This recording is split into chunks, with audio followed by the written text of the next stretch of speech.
승리하신 주님을 찬양합니다.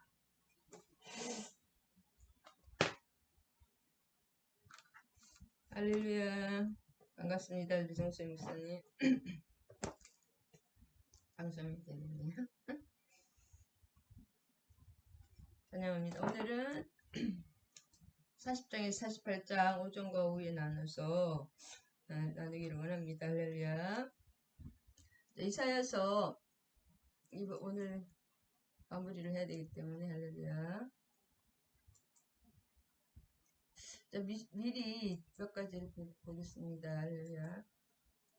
이제 지금 40장에서 48장은 고레스 바벨론 지금 고레시대 지금 170년 후에 일어날 그 바벨론 포로 해방 고레스 바사의 고레스를 일으켜서 해방시켜 주신다는 그 말씀입니다. 그가 이제 미래에 지금 장차 메시아 예수 그리스도 를 상징하기도 하시는데, 그래서 고레스 실린더라고 지금 이것이 170년 후에 일어날 일을 지금 이사야 선지자의 입을 통해서 말씀하시네. 진짜 믿을 수가 없는 일이잖아요. 그 태어나지 170년 후에 있을 일을.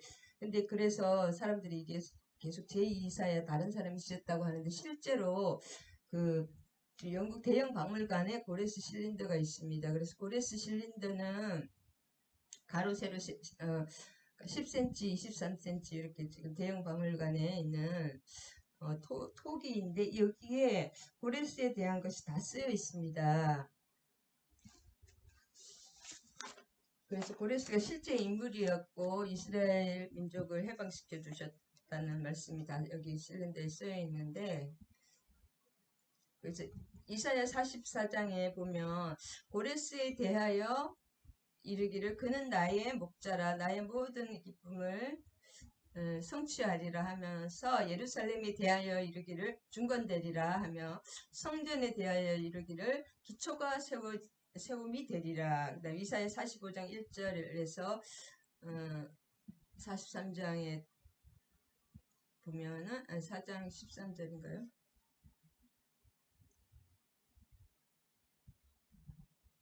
보면 하여튼 나 여호와가 나의 기름 부음 받은 고레스의 오른손을 잡고 열국으로 그에게 항복하게 하며 여호와의 허리를 풀며 내가 내 앞서가서 험한 곳을 평탄케 하며 논문을 부수며 너를 지명하여 부른 자가 나 여호와 이스라엘의 하나님인 줄을 알게 하리라. 그 다음에 너를 지명하여 불렀나니 너는 나를 알지 못하였을지라도 내가 내게 칭호를 주었노라. 그가 나의 성읍을 건축할 것이며 나의 사로잡힌 자들을 각품이나 값없이 놓으리라. 만군의 여호와의 말씀이니라. 그 다음에 이사야서는 고레스 왕이 이스라엘을 놓아주기 170년 전에 쓰여진 기록입니다. 그래서 그가 태어나기도 전에, 고레스 왕이 태어나기도 전에 기록된 것이고, 이 이사야서를 읽으면 얼마나, 고레스 왕이 이 이사야서를 읽었다면 얼마나 놀랐겠습니까? 너무나도 놀랍고 떨림으로 성경의 예언들은 다 이루어진다는 것을 또 깨닫고, 하나님의 진짜 하나님의 만물을 붙드시고 만국을 주관하시는 하나님의 그 능력에 대해서 감탄할 수밖에 없습니다. 그 다음에 역대하 36장 22절에서 보면 바사왕 고레스 원년에 여호와께서 예레미야 입으로 하신 말씀을 응하게 하시려고 바사왕 고레스의 마음을 감동시키심에 저가 온 나라에 공포도 하고 조서도 내려 기록 가로되 바사왕 고레스는 말하노니 하늘의 여호와께서 세상 만국으로 내게 주셨고 나를 명하여 예루살렘에 전을 건축하라 하셨나니,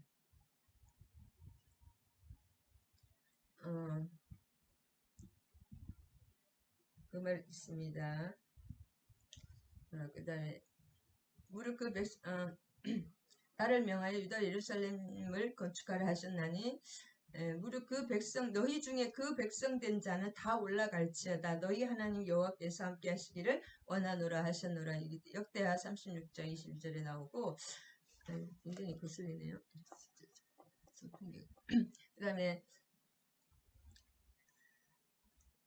에스라서 1장 1절에서 3 바사왕 고레스 5년에 여호와께서 예레미야의 입으로 하신 말씀을 응하게 하시려고 바사왕 고레스의 마음을 감동시키시며 저가 온 나라에 공포도 하고 조서도 내려 가로되 바사왕 고레스는 말하노니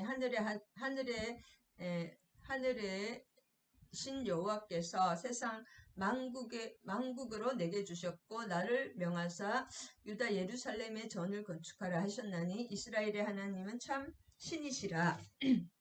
너희 중에 무릇 그 백성된 자는 다 유다 예루살렘으로 올라가서 거기 있는 여호와의 전을 건축하라. 너희 하나님이 함께 하시기를 원하노라. 이렇게 이 170년 여러 대역대와 에스라서 여러 성전에 이것이 있습니다. 그래서 이사야 41장 17절에서 18장을 보면 여기가 지금 바벨론 포로 시대에 쓰신 이후의 예언이거든요. 40장에서 66장은. 그래서 빈핍하고 가련한 자가 물을 구하되 물이 없어서 갈증으로 그들의 혀가 마를 때에 나 여호와가 그들에게 응답하겠고 나 하나님이 그들을 버리지 아니할 것이라. 내가 자산에 마른 산이라는 거거든요. 마른 땅에 강을 열며 골짜기 가운데 샘이 나게 하며 하고 광야로 못이 되게 하며 이런 오아시스죠. 광야의 못 하며 마른 땅으로 샘 근원이 되게 할 것이라. 자기도 이제 진짜 분족하고 빈핍한 그런 포로가 다른 사람을 먹여 살리게 된다는 그 샘의 축복의 원천이 되는 거예요. 생수. 나를 믿는 자는 그 배에서 생수의 강이 솟아나리라. 그 말씀입니다. 그것이 결국은 고레스 인간 고레스 바사왕은 이제 예수 그리스도를 또 상징하기도 합니다. 할렐루야. 중요한 말씀. 고레스에 대한 말씀을 미리 40장에서 48장은 결국은 나의 종 고레스 왕을 일으켜서 그 내용이 고레스에 대한 내용이 일으켜서 이스라엘 유다 백성들을 바벨론 포로에서 구원하신다는 그 말씀이기 때문에 제가 미리 한번 나눠봤습니다. 이제 39장까지는 아직까지는 아수르의 괴롭고 힘들지만 아직도 나라가 망하지 않은 그런 희망이 있는 상태를 말하는데 지금 40장부터는 갑자기 바벨론 포로 그 시대를 말하고 있습니다. 그래서 오늘 어찌 해야 될지 모르겠네요. 너무 많이 해야 될 것 같아서. 그래서 쭉 썸머리 하는 식으로 쭉 훑어가겠습니다. 할렐루야. 40장 먼저 보겠습니다. 간단하게.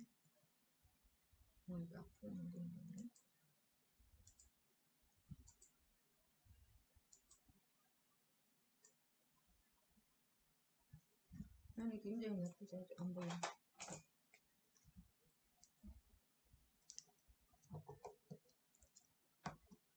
자, 40장 할렐루야. 40장을 보겠습니다. 40장을 요약하면 지금 40장부터 이제 48장은 고레스에 대한 내용입니다. 바벨론 포로 시대에 이스라엘 백성에게 유다 백성에게 고레스 왕을 일으켜서 너희를 해방시킬 것이다. 이 고레스 왕은 예수 그리스도 메시아의 상징입니다.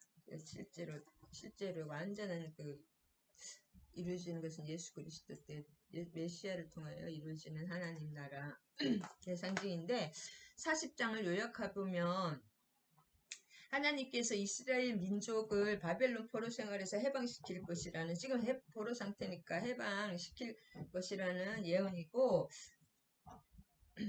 하나님의 택한 백성들을 어떤 환난 중에서도 하나님이 보호하신다는 것입니다. 우리가 지금 또 고난을 받고 또 있는 사람도 있고 여러 크고 작은 어떤 항상 우리는 그런 문제 속에 있습니다. 이 문제가 지나면 근데 그런 큰 문제에 대해서도 하나님은 반드시 해결해 주신다는 거죠. 어떠한 환난 중에서도 근데 기도를 해야 됩니다. 부르짖을 때 하나님이 응답해 주십니다. 그래서 1장에서 지금 40장에서 66장 20절까지는 이스라엘의 죄에 대해서 쭉 말하고 하나님의 그 사랑의 대상이다. 야곱의 하나님이라고 써있잖아요. 야곱, 사기꾼, 또 그다음에 발목을 잡는 자, 발꿈치를 잡는 자라는 뜻이거든요. 이 원어 뜻이 변화되지 않고 이렇게 죄 중에 있는 우리도 이미 사랑하시는 것입니다. 그다음에 바벨론 포로에서 해방시키는 거, 그다음에 메시아가 오시는 거, 그다음에 영적 영적 이 고레스는 영적 고레스는 메시아를 상징하기 때문에 최후에 이것을 얘기하고 있습니다. 환란 중에서도 보호하신다. 이렇게 짧게 하면 너의 하나님을 보라. 결국은 다 이름이 여기 주인공이 하나님 이사야도 아니고 이스라엘 백성도 아니고 고레스도 아니고 이 모든 모든 성경도 마찬가지지만 이 이사야서의 주인공 주어는 누구냐면 하나님이에요. 계속 너희 하나님이 끝도 없이 하나님이 하신다는 거예요. 사실도 그렇습니다. 사실 그렇기 때문에 하나님이 자기 선포 나는 이런 사람이다. 그러니까 하나님을 아는 것이 성경이잖아요. 하나님을 알아야지, 하나님과 그의 보내신 자 예수 그리스도를 아는 것이 영생이라고 하시는데, 왜냐하면 하나님이 어떤 분인지 진짜 지식적으로 아는 것이 아니라 이제 실제적으로 지식적으로도 알아야 되고 실제적으로도 알 때 천국이 풀어집니다. 우리 삶에서. 그래서 하나님은 내가 위로하라는 거죠. 지금 포로니까 위로하라. 시나브라가 하느냐 하는 것 같은데. 이게 41장부터 오늘은 해야 될 것 같습니다. 지난번에 하는 게 생각나네요. 41장. 하나님은 변함없이 구원하신다. 그 다음에 41장은 뭐냐면 41장을 다시 요약해보면 41장은 똑같습니다. 장차 요약해보면 장차 하나님께서 바사왕 고레스를 일으키셔서 세워서 바벨론을 정복하고 유다를 본국으로 돌려보내실 것을 것과 자기 백성들을 끝까지 지키시며 구원해 주실 것을 그 다음에 그 말씀하시고 우상에 대해서 우상은 진짜 무익하고 헛되며 인간이 진정으로 순복하여 주제대로 삼을 뿐은 우상이 아니라 하나님 오직 여호와 하나님이시다. 그것을 말씀하십니다. 그 후비에 보면 근데 그것을 다 우상이 또 했다고 믿는 유다 백성이 있기 때문에 하나님은 계속 내가 했다 나는 여호와라 내가란 말이 엄청나게 많이 나옵니다. 나 여호와 내가 말하노라. 그러니까 내가 기름 부었다는 거죠.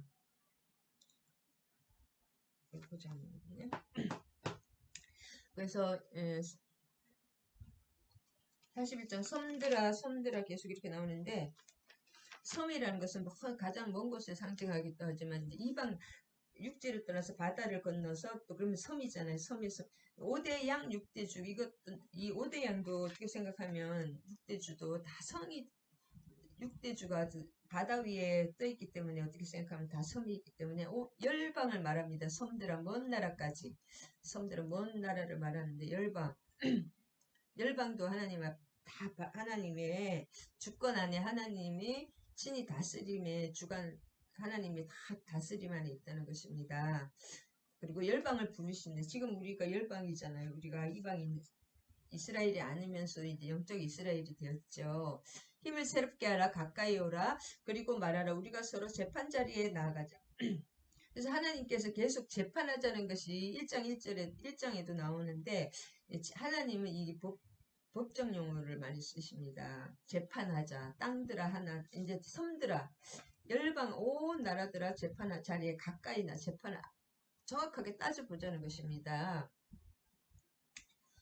누가 동방에서 사람을 일으켜서 공의로 불을 불러 세워 자기 발 앞에 이르게 하였느냐 열국을 그의 앞에 넘겨주어 그의 왕들을 다스리게 그들 이거 지금 했나요? 칼의 띠끌까지 그의 활에 불리는 초같이 하였나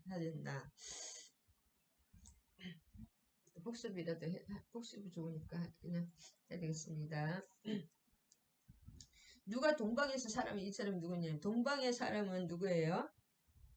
고레스를 동방에서 고레스가 동쪽이잖아요. 지금은 이란입니다. 그 바사 페르시아 바사 자기 발 앞에 열국을 그의 앞에 넘겨준 그때 그 바사왕 고레스는 싸움도 하지 않고 다 얻었습니다. 실제로 싸움을 거의 하지 않고 바벨론도 얻었고 싸움도 하지 않고 애굽을 못 얻었지만 그 다른 나라는 다 싸우지 않고 이렇게 하나님께서 하신 걸 이따가 말씀드리겠습니다. 왕들을 그 다스리게 하시며 그들이 칼에 티끌같이 그의 활에 불리는 초계같이 하며 네, 그렇게 됩니다. 그 다음 41장에는 이게 굉장히 우리가 누가 이 일을 행하는 계속 섬들이 이르는 먼 나라들도 두려워하며 땅끝이 무서워서 함께 모여와서 이렇게 계속 그 말씀이 뭐냐면 두려워하지 말고 우리가 환란 중에 지금 포로 상태에 있지만 두려워하지 말라는 것입니다. 너희가 어떤 환란과 고난 상태에 있어도 내가 보고 내가 함께하노라. 땅끝에서 7장에 7절에 이거 뭐 틀리네요. 이게 지금 41장이 아닌데 이사야 41장 7절 9절이네요. 땅 끝에서 너를 붙들며 땅 모퉁이에서 너를 부르고 내게 이르기를 너는 나의 종이라 내가 너를 택하고 심판하여 버리지 아니하였다 하느라. 땅 끝에서 불렀다는 것은 누구를 말할까요? 강한 정복자, 힘을 연약한 백성, 너를 부르고 내게 이르기를 나의 종이라 내가 너를 택하고 싫어하며 버리지 아니하였다. 그다음 지난번에 세타짝 읽기 한 것 같은데. 두려워하지 말라. 내가 너와 함께함이라. 놀라지 말라. 나는 내 하나님이 됨이라. 내가 너를 굳세게 하리라. 참으로 너를 도와주리라. 참으로 나의 의로운 오른손으로 너를 붙들리라. 두려워하지 말라는 것은 왜냐하면 우리가 두려워할 수밖에 없어요. 두려워하는 것이 죄가 아닙니다. 근데 기도하고 두려움을 이겨내야 되는 거고 내가 너와 함께함이라. 왜냐하면 물과 불을 지나게 돼 있습니다. 이자가 43장에 나오겠지만 믿는 사람은 야곱아 이스라엘아 내가 불 가운데 함께하며 물 가운데 함께한다는 것은 불과 물을 고난이 많다는 것입니다. 한마디로 고난이 없는 것이 아니라 고난을 이기고 극복할 수 있게 하나님이 함께해 주신다는 것입니다. 내가 너와 함께하며 나는 내 하나님이 됩니다. 내가 너를 굳세게 하리라. 참으로 너를 도와주리라. 참으로 나의 의로운 오른손으로 너를 붙들리라. 의롭다는 것은 승리와 이름 부르고 이런 것 다 승리를 상징합니다. 사랑과 의롭다는 것은 사랑을 상징하고 사랑과 연관되고 상징한다는 좀 말이 안 되네. 사랑과 연관되고 하나님 사랑하시기 때문에 우리를 의롭게 또 만들어 주십니다. 오른손 권능의 손으로 너를 붙들리라. 그래서 우리는 진짜 지난번에 버러지 갖고 버러지 갖고 막 상한 갈대 갖고 부러진 갈대 갖고 뭐예요?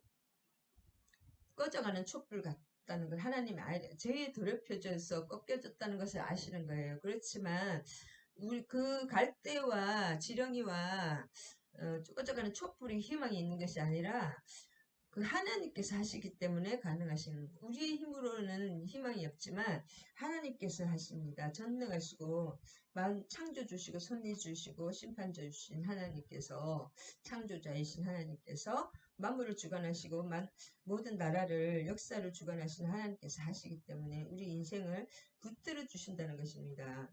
하나님이 주권적으로 우리를 붙들고 구원해 주시기 때문에 하나님 변치 않으시고 변개치 않으시고 한번 계획하신 것은 우리를 버리지 않으신다는 것이죠. 하나님이 우리가 잘해서 내가 막 다 기도 많이 하고 막 더 그래서 뭔가 막 헌신 많이 해서 우리를 세우는 것이 아니라 우리도 그렇게 해야 되겠지만 그렇다고 그것을 그 역사를 변화시키지 못하기 때문에 우리는 그래서 하나님이 하신다. 우리를 통해서 하시기 때문에 순종하며 나아가기를 원합니다. 여기서 이제 광야의 심판. 근데 이제 앞으로 이렇게 포로 상태 이렇게 괴롭히는 사람이 많을 거 아니에요. 노예니까 주인이 있는데 그런 사람들이 없어진다는 것입니다. 내게 노하던 자들이 수치를 당할 것이며 지금 현란 중에 계십니까? 괴롭힘 중에 있습니까? 그 자들이 없어질 것이 그 환경이 진짜 광야가 못이 되듯이 바뀝니다. 그 곤란 주 안에서 내 하나님께서 진짜 물과 불을 통과하시게 하신 다음에 내 속에 내가 먼저 정결해질 때 환경이 바뀝니다. 내가 바뀌면 환경이 저절로 바뀌고 내가 완전히 바뀔 때 내 속에 이제 말씀으로 성령이 나를 완전히 뭐랄까 성령과 말씀이 나를 변화시키는 것뿐이 아니라 완전히 나를 장악한다 그럴까 나를 티끌 같은 나를 성령의 그 장악될 때 나를 이렇게 잠식한다 그렇게 잠식하는 그런 상태가 될 때 나는 내가 완전히 없어지기 때문에 나의 그 어떤 그 겉사람이 육체적인 그런 것들 그 안 좋은 것들이 다 없어질 때 말씀이 그므로 그것이 다 잘라지고 정리가 될 때 하나님의 사랑이 나를 완전히 이렇게 뭐랄까 막 덮어버린다랄까요? 그 말씀이 나를 덮어버리고 말씀이 나를 완전히 통치하는 그런 상태가 되면 이렇게 됩니다. 아무것도 없어. 환경이 확 바뀝니다. 결국은 내가 바뀌기 위해서 하나님이 환경에 고난을 주시는 것입니다. 몸도 옆에서 만약에 나를 힘들게 하는 사람이 있으니까 그분은 수고하시는 나를 위한 몽둥이 나를 다듬는 이렇게 기구로 사용되기 때문에 수고하시는 것입니다. 가족들이. 그 다음에 내가 찾아도 없으니 왜냐하면 내가 변하면 원수가 나를 내가 그분이 원수가 아니면 원수가 없어지잖아요. 그런 것처럼 내가 변하면 다 변합니다. 내가 죽을 때 다 됩니다. 내가 십자가 칠 때 십자가를 그리고 말씀으로 채울 때 내 생각을 버리고 세타작 기계를 또 만드십니다. 버러지 같은 야곱아 이렇게 하나님은 이 야곱이란 하나님의 우리의 그 죄성과 그런 걸 다 아셔요. 우리의 그 연약함과 우리의 그 배신 하나님 사람 다 배신의 성격을 태고 나옵니다. 우리 아담의 그런 것 이제 악한 그런 것들이 있어요. 너희 아비 마귀라 그랬잖아요. 마귀의 성품이 있습니다. 우리에게 더럽혀져서 버러지 같은 야곱아 벌레 같다는 거예요. 우리가 하나님의 우리의 성품이 벌레 같다는 거 다 아시는 거예요. 그 하나님의 성품도 있지만 형상도 있지만 이렇게 그런 것을 그 다음에 너희 이스라엘 사람들아 그렇지만 또 변화된 사람도 있다는 거죠. 이스라엘 야곱과 이스라엘은 같은 사람인 거 아시죠 여러분? 야곱과 이스라엘의 이름이 이제 변화되기 전에는 야곱이었지만 변화되면 이스라엘인데 변화되기 전이나 변화 후나 하나님은 똑같이 자녀를 똑같이 사랑하십니다. 나 여호와가 말하노니 내가 너를 도울 것이라. 여호와 약속의 언약의 하나님은 반드시 하나님의 사랑은 언약의 사랑이기 때문에 그리고 우리 사람의 근거 내가 잘하고 내가 착해가지고 나를 사랑하는 것이 아니라 사람은 언제나 변합니다. 바로 하나님을 진짜 그렇게 숨겼다가 또 하루아침에 또 이렇게 무너지는 수도 있고 사람은 변하기 때문에 수시각각 변하기 때문에 변하지 않는 우리 사람에게 모든 것이 달려있다면 우리는 영원히 희망이 없는데 이 하나님이 자기의 영광을 위해서 우리를 사랑하시고 우리를 구원하시기 때문에 하나님은 변치 않죠. 그렇기 때문에 영원한 그 사랑이 영원히 하나님의 사랑이시기 때문에 영원한 것입니다. 그래서 우리는 하나님을 믿을 수밖에 없습니다. 무슨 말인지 좀 나도 헷갈리네요. 보라 내가 너를 이가 날카로운 새타작기로 삼으리니 내가 산들을 쳐서 부스러기로 만들 것이며 적은 산들을 겨같이 만들 것이야. 이 산들이라는 것은 대적들을 말합니다. 큰 산과 작은 산. 그것들을 타작기로 만든다는 것은 정복자가 된다는 것입니다. 우리가 이제 정복자로서의 이스라엘을 지금은 노예 상태잖아요. 바벨론 포로 상태고 노예 상태인 이스라엘을 이제는 그 큰 대적, 작은 대적들을 다 이렇게 정복하는 정복자가 되어서 되게 한다시는 것입니다. 완전한 승리.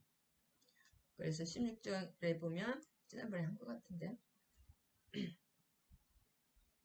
까불은 이제 그들을 이제 쓱쓱 다 날아간다는 거예요. 폭풍이나 회오리 바람이 쓰나미가 지나오면 그냥 진짜 뭔가 뭐 멋지게 지었던 집이 다 싹 없어지고 더러운 것도 없어지고 뭐 하여튼 좋고 나쁜 거 싹 그냥 싹쓸이 그렇게 된다는 것입니다. 싹 완전한 승리가 된다. 쓰나미가 있으면은 거기 뭐가 있어요? 없잖아요. 깨끗하게 싹 치워주신다는 것입니다. 완전한 폭풍이나 해오리 바람 같이 완전히 휩쓸어 버리신다는 것입니다.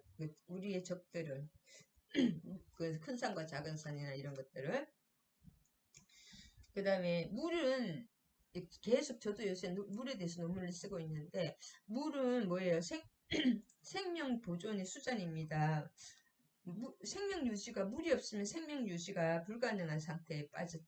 지금 생명 유지가 불가능한 상태에 빠졌다. 사막이나 광야에서 물이 없으면 아무리 뭐 보석이 다이아몬드가 뭐 몇 킬로가 있어도 죽잖아요. 물이 없으면 죽습니다.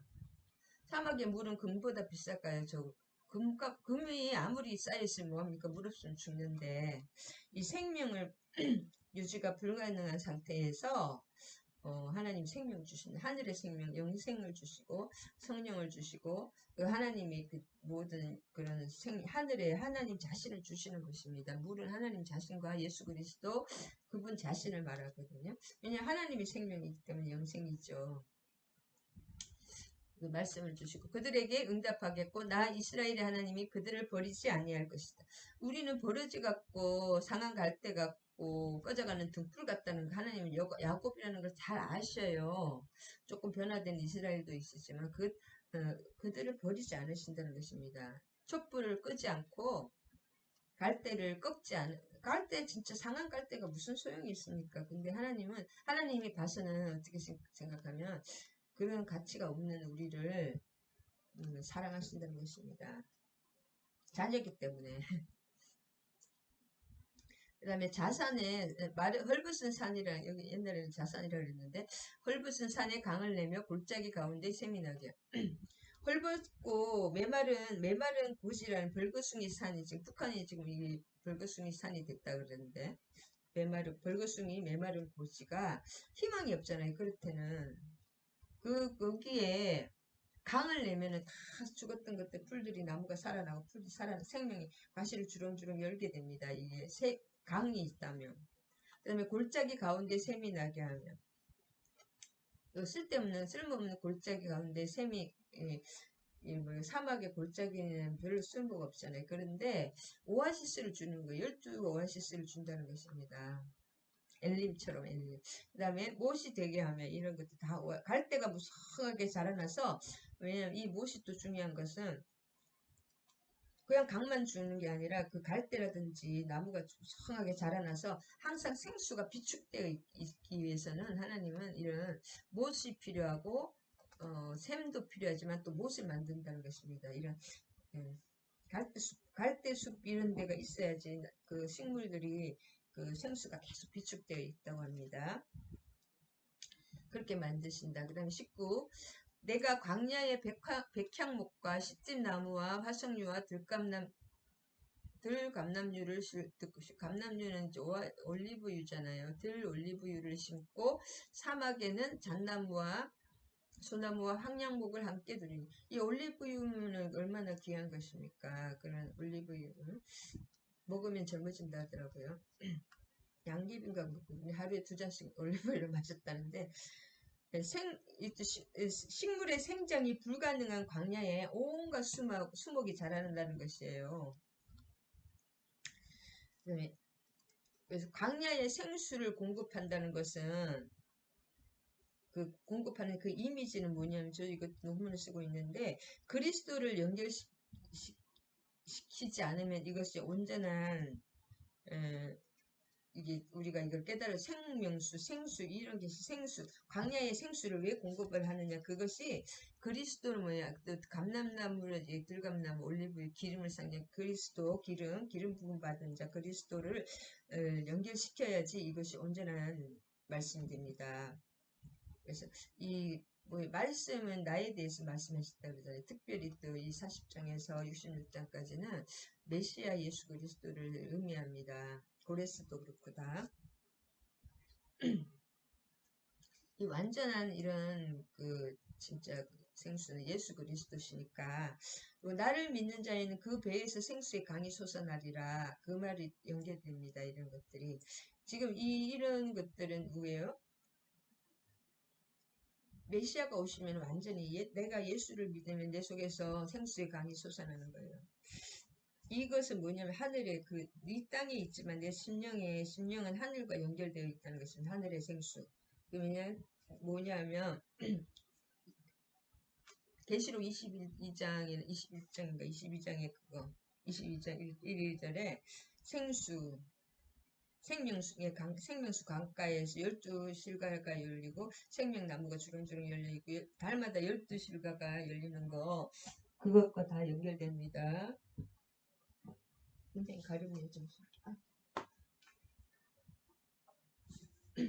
연결됩니다. 할렐루야.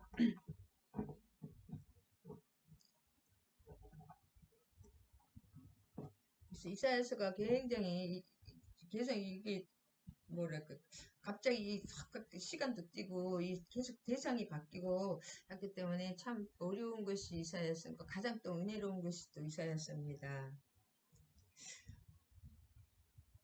왜 이렇게 하냐? 이 모든 것을 막 광야에 샘을 주고 막 이렇게 샘이 나게 하는 이런 것은 땀에 생고는이 막 들게 하시는 이런 원인이 뭐냐? 이 목적이 뭐냐? 참 목적이 20절입니다. 우리가 보고 여호와의 손이 지으신 바요 이스라엘의 거룩한 이가 이것을 창조하신 바인 줄 알게 하며 헤아리게 깨닫으리라. 하나님이 하셨다는 것은 하나님을 깨닫게 하기 위해서 이렇게 해주신다는 것입니다. 그래서 히스기야도 뭐지 10도가 아하스의 시계가 10도 물러가는 초자연적인 기적이잖아요. 시간이 바뀌는 거잖아요. 한마디 시간이 머무는 거잖아요. 그런 것처럼 Back to the Future이잖아요. 거기서 과거로 과거로 이렇게 시간을 10도 물려주시는 그런 기적. 우리 삶에도 여러 가지 기적이 없으면 우리는 살 수 없습니다. 특별히 하나님의 자녀들은 다 하루하루가 기적인 것 같아요. 우리가 깨닫지 못해서 그렇지 하나님이 천군 천사로 지켜주십니다. 저는 그 천사가 저를 2번이나 살려줬기 때문에 그것이 너무나 아무리 진짜 내가 야곱이고 그 하나님 앞에 진짜 그런 안 좋은 존재에 갈대 같고 진짜 꺼져가는 등불 같고 버러지 같은 야곱일지라도 하나님 지켜주시더라고요. 천사로.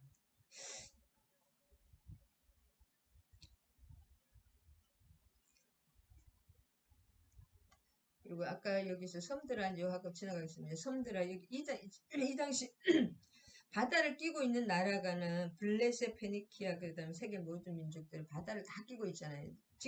간직간접적으로. 그래서 열방을 말한다고 다시 말했습니다.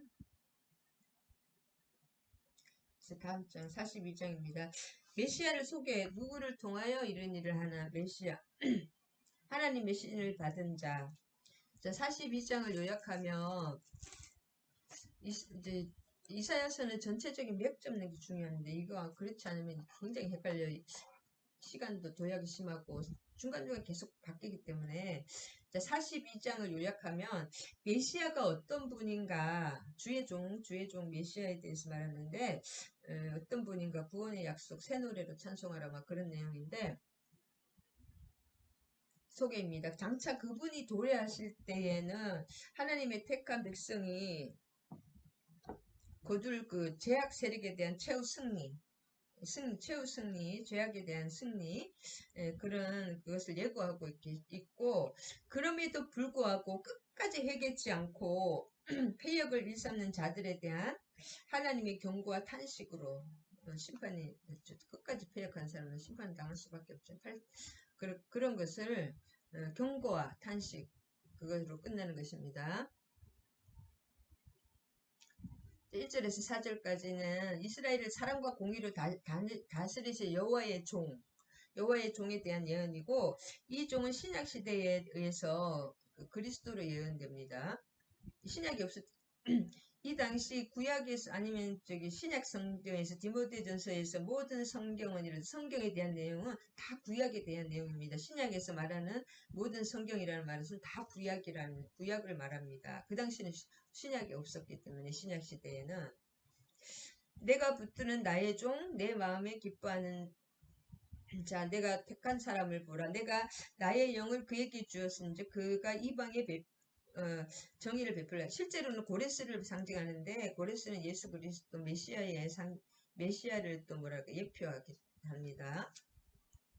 성경은 계속 그 다중예언, 다중성취를 말하는 것입니다. 한 사람, 그리고 이 말씀이 우리에게도 적용되는 거죠. 이때로 끝나는 것, 그렇기 때문에 성경이 하나님의 음성이라는 것이지, 끝났던 게 아니라 계속 나에게도 되지만 또 우리 나라에도 되고, 또 다른 나라의 주님의 백성이라든지 이방에도 다 해당되는 것이 계속 다중성취, 반복적으로 계속 이루어집니다. 이 진리라는 것은, 그래서 진리 에메트라는 것은 봄, 여름, 가을, 겨울은 계속 이렇게 돌아가고 1년 365일은 변치 않잖아요. 날짜랑 시간은. 그런 것처럼 이 진리라는 것은 변치 않는 것을 진리라고 합니다.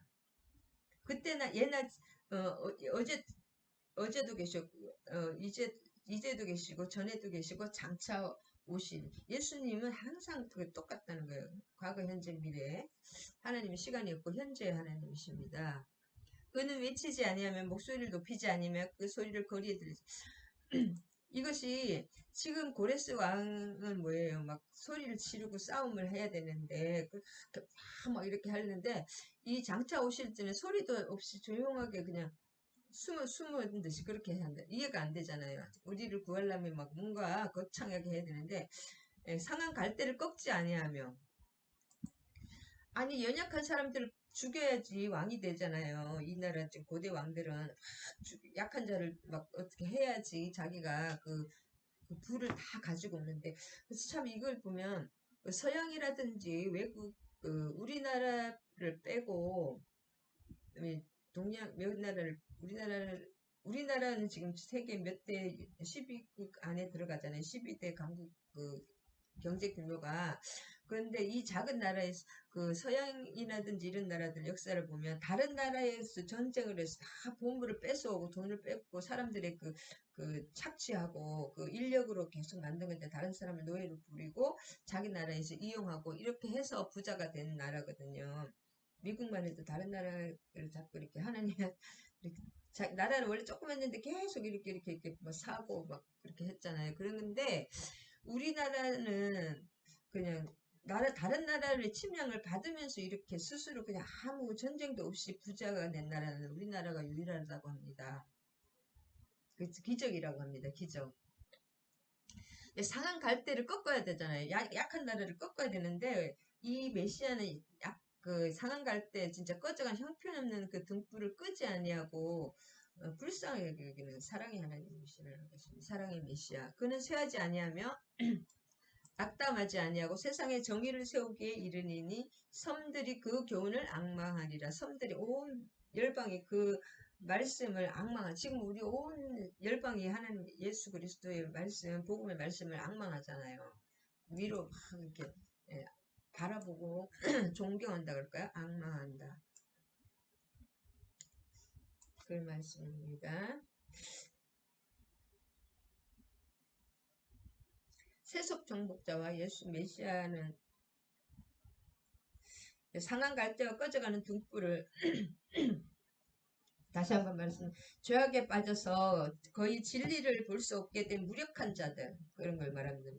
죄악에 빠져서 진리를 모르는 무력한 자들은 심판의 대상이잖아요. 근데 메시아께서는 죄악에 빠져서 진리를 볼 수 없는 맹인이라고 그러잖아요. 맹인인 우리를 불쌍하게 여기신다. 6절에 나 여호와가 의로 너를 불렀은지 벌써 끝날 때 됐네요. 내가 내 손을 잡아 너를 보호하며 너를 세워 백성의 언약과 이방의 빛이 되게 하리니 이것은 무슨 말씀이냐면 메시아와 하나님 이스라엘의 언약을 메시아는 누구냐면 하나님과 이스라엘의 언약을 회복시키고 완성시킨다는 거예요. 6절은 나 여호와가 너를 불렀은지 내가 내 손을 잡아 너를 보호하며 너를 세워 백성과 언약의 이방의 빛이 되게 하신. 결국은 다 메시아 예수 그리스도를 세우셔서 이 이스라엘 백성과 하나님 사이에 언약을 지키시고 지금 믿지 않는 눈먼 맹인이 이방들의 눈을 볼 수 있는 눈을 띄워준다는 것이 어떤 그 진리의 빛을 주신다는 것이 말씀을 주신다는 것입니다. 그래서 그럴 때 어떻게 됩니까? 메시아가 빛이 되면은 자, 어둠 속에서는 눈이 있어도 안 보이잖아요. 맹인이 아니라도 어둠 속에는 깜깜해서 아무것도 안 보입니다. 근데 빛이 확 비치면 다 보이잖아요. 그래서 눈먼 자들의 눈을 밝히며 소경의 눈을 밝힌다는 것은 영적 무지로부터 해방시켜 주시며 갇힌 자를 감옥에서 이끌어내며 흑암에 앉은 자를 감방에서 나오게 하리라. 메시아의 놀라운 계시로 인해서 흑암과도 같은 그 깜깜한 무지 상태로부터 찬란한 구원의 빛을 발견하게 되고 그러니까 하나님의 빛을 알면 하나님을 알면 우리를 알게 되는데 하나님을 모르면 내 존재를 모릅니다. 우리는 하나님께서 나왔기 때문에 그래서 하나님을 알면 하나님을 알아야지 나를 알기 위해서는 하나님을 먼저 알아야 됩니다.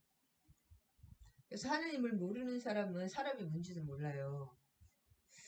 그래서 어떤 철학자들은 항상 지금 수천 년 동안 연구를 해도 사람 어디서 와서 왜 살며 어디로 가는지 모르잖아요. 근데 우리 성경은 태초에 하나님이 천지를 창조하셔서 예수 그리스도를 통해서 우리는 어둠에 있는 자들을 구원하셔서 영원한 천국과 지옥으로 심판하신다는 거, 우리를 구원하신다는 게 너무나 정확하게 알잖아요. 어디서 와서 왜 살면 어디로 가는지. 철학자들은 지금 계속 그거 헤매고 있어요. 그걸 아는 이 종교책은 성경밖에 또 안 나와 있고, 산은 살인데 물은 물이 그러고 있잖아요. 뭔가 아는 것처럼. 그래서 누가복음 4장 18절 주의 성령이 내게 임하셨으니 가난한 자에게 복음을 전하게 하시고 마음이 비워진 자들, 심령이 가난한 자들에게 복음이 임합니다.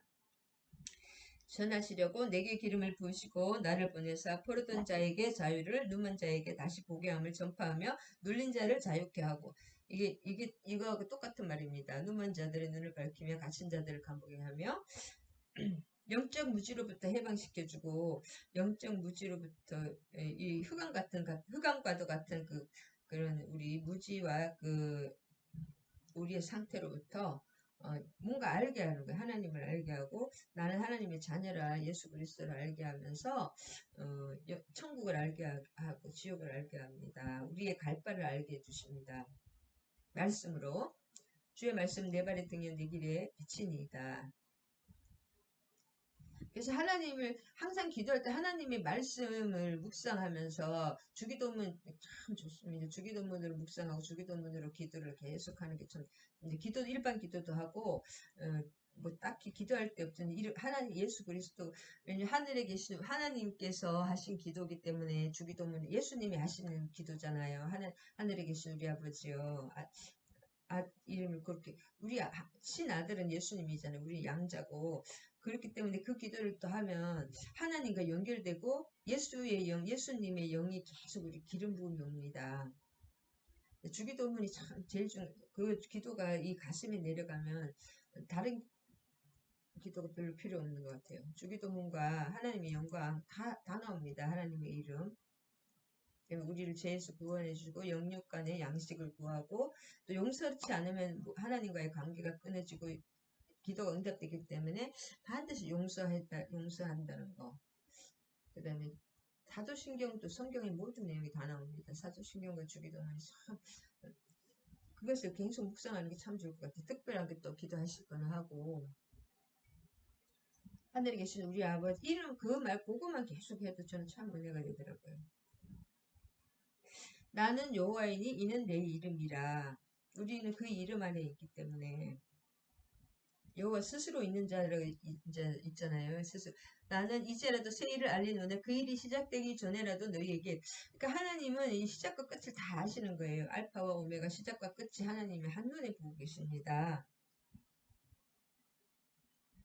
그래서 우리는 밤만 보지만 하나님은 밤과 터널 속에 있을 때 이 어둠만 보이지만 하나님 터널 밖에 이 시간이 지나면 터널을 지나게 되고 아침이 온다는 것은 하나님의 아침을 이미 보고 계십니다. 그래서 초월적이며 절대적인 주권자이심과 함께 언약의 주체이심을 강조하시는 것입니다. 언약의 주체. 이 언약의 주체는 뭐예요? 언약을 만드신 분과 언약을 지키시는 분이잖아요. 할렐루야. 자, 항해하는 자두가 바다 가운데 만물과 섬들과 거기에 사는 사람들아 여호와께 새 노래를 노래하면 땅끝에서 또 찬송하라. 항해하는 자들과 이제 바다 모든 열방들이 이제 새 노래로 섬들이라는 것을 계속 만물과 섬들아. 하나님은 이스라엘만 그 하나님이 아니라 열방의 하나님을 계속 강조하십니다. 전에 예언한 일을 이게 뭐냐면 이게 또 뭐 다른 전에 예언한 일은 뭐냐면 바벨론으로 옮기고 환관이 되리라는 39장 5절의 말씀 있잖아요. 내 백성이 바벨론으로 너 이 백성과 이 국내에 있는 것이 다 바벨론으로 옮기고 내 소유와 쌓았던 것들이 바벨론으로 옮기고 내 자손의 몇 명 중에 환관이 되리라. 그 중에 다니엘도 있습니다. 다니엘과 아사랴와 막 아벤누고 막 있잖아요. 세 친구. 그 사람들도 거의 다니엘은 왕족이었거든요. 거의 다 왕족들이에요. 히스기야의 자손들입니다. 새 일은 뭐예요? 새 일을 미리 알리는, 지금은 포로잖아요. 바벨론 귀환을 알리는 것입니다. 그 다음에 메시아 시대의 위대한 영적 그 해방을 시사해 준 것입니다. 바벨론에서 우리가 지금 고레스에 의해서 해방이 되지만 우리가 예수 그리스도 오실 때 메시아로 오시면서 우리 영적인 그 흑암에서 영적인 어둠 사탄의 그 묶임에서 해방이 예수님의 나라로 해방된다는 것을 다 포함하고 있습니다. 여기까지만 하고 오후에부터 그 다음에 오후에 될 것 같아요. 10절에서 13절에 여호와 종의 노래 이제 첫 번째인데 항해하는 자들과 바다 가운데 만물들아 노래하라. 왜냐면 광야와 거기 사는 성과 게달의 사람들이 게달이라는 누구에 알죠? 사람이 이스마엘의 둘째 아들이 게달입니다. 마을들은 소리를 높이라. 셀라의 주민들은 노래하며 산꼭대기에서 즐거이 부르라. 사막에 살았던 게달. 그래서 여호와께 영광을 돌리며 섬들 중에서 그의 찬송을 전할지어다. 여호와께서 용사같이 나아가시며 전사같이 분발하시 크게 외쳐 부르시며 그 대적을 크게 외치리라.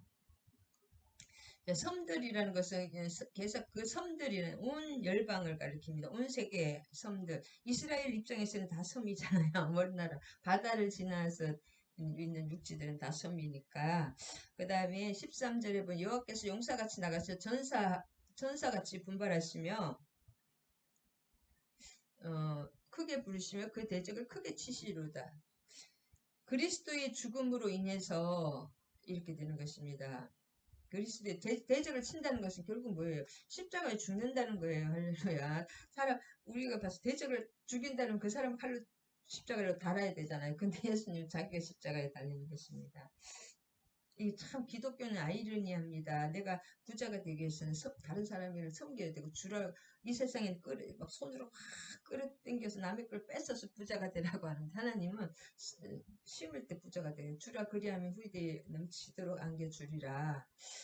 반대입니다. 내가 죽을 때 이기는 것입니다. 할렐루야. 십자가를 질 때 부활의 그 메시아의 영광이 오는 것입니다. 그래서 우리가 좀 반대이기 때문에 더 말씀이 이해하기 어려운 것 같아요. 오랫동안 조용하고 잠잠하고 참았으나 이제 해산하는 여인같이 부르짖으리라. 숨이 차서 헐떡인 것 같은 일이라. 지금 몇 장이죠? 41장인가? 자, 오랫동안 14절에 뭐냐? 오랫동안 이게 무슨 말이냐? 이스라엘이 하나님 앞에 겸손하게 낮아질 때까지 오랫동안 잠잠해지. 하나님이 오랫동안 잠잠하니 왜냐하면 우리가 낮아질 때까지 잠잠하십니다. 우리가 물과 불을 통해서 정결해질까지 잠잠해져요. 근데 때가 되면 겸손하고 하나님 앞에 낮아질 때까지가 오랫동안입니다. 그때까지 하나님 조용하십니다. 잠잠하고 참았으나 하나님께서 오랫동안 잠잠하고 참았다는 거죠. 해산하는 곧 그들의 포로 기간입니다. 포로 기간까지 끌려가든지 말든지 하나님 조용했잖아요. 잠잠하고 참았잖아요.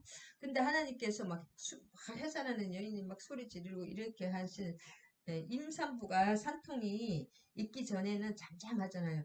배, 아기가 이렇게 아기 뱄을 때는 좀 배가 중간중간 그렇게 배가 많이 안 아프잖아요. 그 잠잠해. 근데 아기 낳을 때는 어떻게 됩니까? 갑자기 소리 지르고 난리잖아요. 그것처럼 임산부가 산통이 이제 때가 되면 카이로스가 하나님은 때가 하나님의 축복도 때에 맞지 않는 축복은 다 축복이 아닙니다. 흘러가지 않습니다. 흘러가 버립니다. 근데 때에 맞는 것이 제일 중요합니다.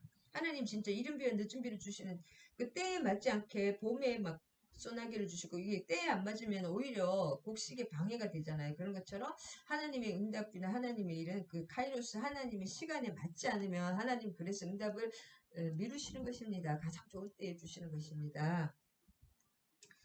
그래서 때가 돼야 된다는 것이 잠잠한 아이를 낳을 때가 되면 산통으로 크게 부르짖는 70년이 차야지 해방이 된다는 하나님의 때가 돼야 된다는 것입니다.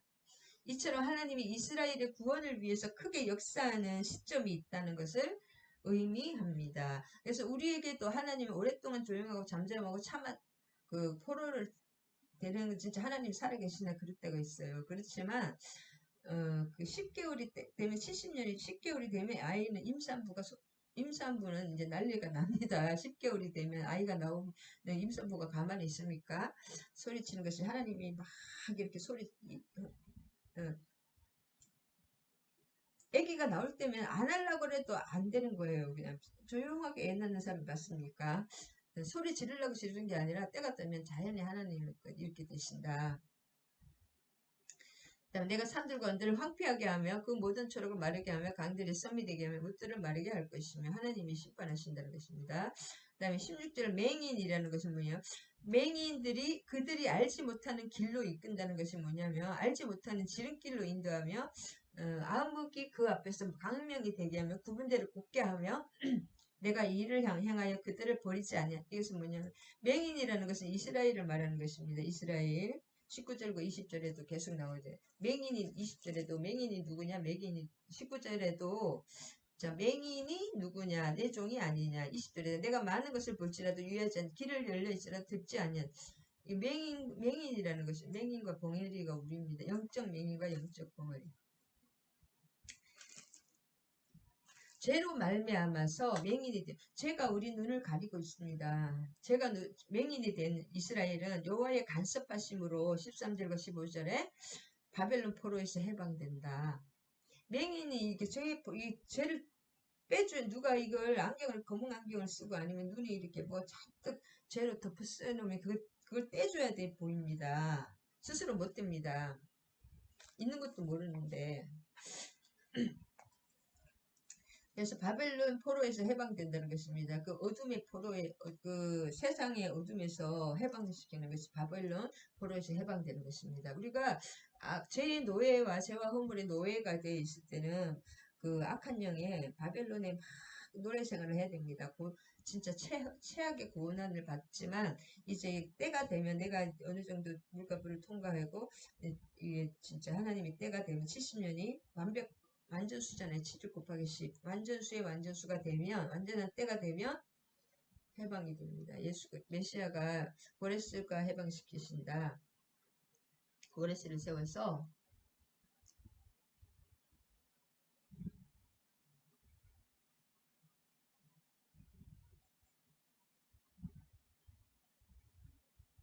그래서 잠깐 더 24절에 이거 하고 끝내겠습니다. 24절 야곱이 탈취를 당하게 하신 자가 누구냐? 이스라엘을 약탈자에게 넘기신 자가 누구냐? 자, 야곱과 이스라엘은 같은 이름이죠. 야곱은 변화되기 전에 사기꾼, 이스라엘은 하나님을 이긴 자가 그렇죠. 하나님이 네가 나를 이겼다. 싫으면서 그러니까 똑같은 말입니다. 변화되기 전에 우리와 변화된 후 예, 우리를 하나님 똑같이 사랑하시고 똑같이 취급하신다. 약탈자에게 넘기신 자가 누구냐? 여호와가 아니시냐? 하나님이 우리의 모든 고통을 허락하시는 것입니다.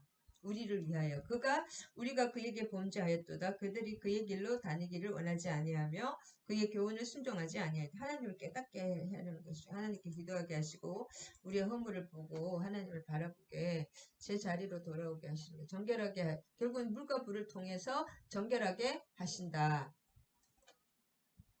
바벨론이 그 이스라엘에 24세기 정복당한 것은 그들의 신들이 여호와보다 더 강했기 때문이야.